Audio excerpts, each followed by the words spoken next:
Hello fam, welcome back to my mini vlog. आज का ये व्लॉग बहुत ज़्यादा स्पेशल है क्योंकि आज का ये दिन मेरी लाइफ में बहुत ज़्यादा खास है और मैं बहुत ज़्यादा खुश हूँ। और ये बात आपको मेरी हंसी देख के पता चल ही गई होगी। दादा बेजान लेट हो रहा है इसी सॉरी। हमारा सीन कुछ ऐसा है, हम गाड़ी में बैठ के नील पेंट लगा रहे हैं। ये अभी लगा रही है, मैंने जस्ट अभी लगा के ख़त्म किया है। मेरे पास इतना अच्छा नील पेंट था, मैं वो सब लगा पाती, पर शाम को मुझे प्ले करना है सावित्री, तो ये भी शायद रिमूव कर दूँ मैं, क्योंकि कोई उतना गौर नहीं करेगा। पर खुद का मन थोड़ी मानता है कि मतलब एक कैरेक्टर प्ले कर रहे हो तो फिर कैरेक्टर में ऐसा वैसा कर लो। आज सवेरे सवेरे हम लोग की सवारी निकली थी रामकृष्ण नगर के लिए, जहाँ पहुँचते पहुँचते हम लोग को 2 से ढाई घंटा लग जाता है, करीब 95 किलोमीटर जैसा है। सवेरे निकलने का प्लान था 6:30 बजे, पर हम लोग थोड़ा लेट हो गए। 7:15 को रवाना किए। रास्ते में हम लोग को श्वेता दी ज्वाइन की। और ये इतना ज़्यादा प्यारा सा नज़ारा है, आज का वेदर बहुत ज़्यादा मस्त था, ये देख के तो दिल और ज़्यादा खुश हो गया। हम पहुँचे रामकृष्ण नगर। पहुँच के सबसे पहले हम लोग बैठे सूर्यांशु के घर में। ये मेरा बहुत पुराना दोस्त है, छोटा भाई भी कह सकते हो। और उसके घर से निकल के फिर हम गए अपने डेस्टिनेशन पे, जहाँ हम लोग को पहुँचना था।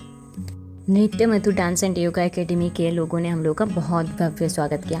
वो छोटे छोटे प्यारे प्यारे बच्चे लोगों ने हम लोग को बहुत ज़्यादा प्यार दिया। अपने डांस स्कूल के 5 इयर्स कंप्लीट होने पर उन्होंने एक एनुअल फंक्शन आयोजित किया था।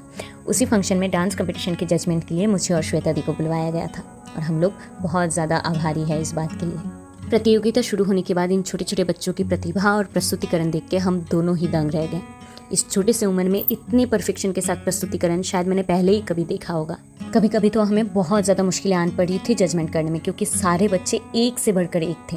और कभी कभी तो खुद ही पर शक कर रहे थे। हम दोनों आपस में बात कर रहे थे कि हम अपने बचपन में क्या कभी ऐसे परफॉर्म कर पाए थे। जब हमारा बचपन था तब कल्चरल प्रोग्राम बहुत ज़्यादा होते थे, और जहाँ कहीं भी खबर मिल जाता था मैं हर जगह परफॉर्म भी करती थी। पर समय के साथ साथ इसका प्रचलन जैसे कम सा हो रहा है।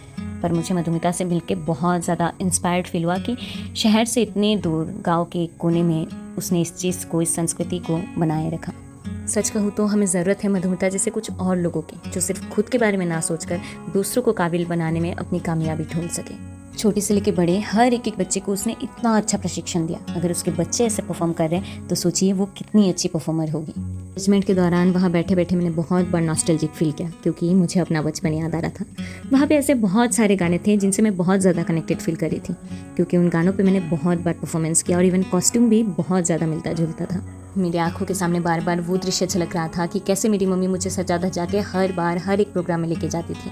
और उन छोटी छोटी बच्चियों को देख के मुझे अपना पहला परफॉर्मेंस याद आ गया। वैसे कहने में तो मुझे कुछ याद नहीं है, बस मम्मी की ज़ुबानी से सुनी हूँ और मैं फ़ोटोज़ में देखी हूँ।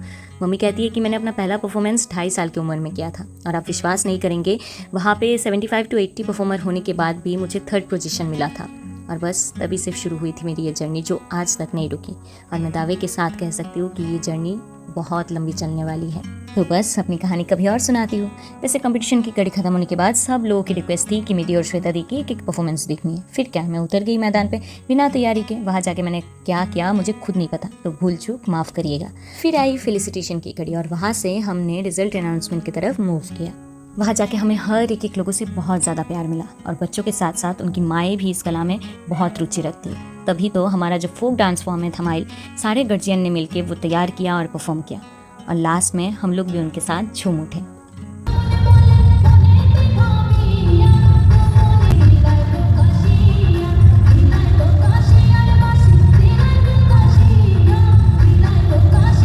अब आती है घर लौटने की बारी। वैसे इन लोगों ने हमसे रिक्वेस्ट किया था कि हम लोग शाम तक ठहरे। शाम को इन लोगों का कल्चरल प्रोग्राम और प्राइज डिस्ट्रीब्यूशन सेरेमनी है, और शाम को मेरा दूसरा इवेंट था, तो मुझे जल्दबाजी में सीचल बैक करना पड़ा। आज एक नई जगह जाके इतने अच्छे अच्छे लोगों के साथ मिलके मुझे कितना ज़्यादा प्यार और कितना ज़्यादा मोटिवेटेड फील हुआ, काश ये मैं आप सभी को बता सकती। पर मुझसे जितना हुआ मैंने आप सभी से शेयर किया। लौटते वक्त ये लोग सो गए थे, पर मुझे अपनी परफॉर्मेंस का चिंता सता रहा था, तो मैं सो नहीं पाई। और ये रहा ढेर सारा प्यार रामकृष्ण नगर की ओर से।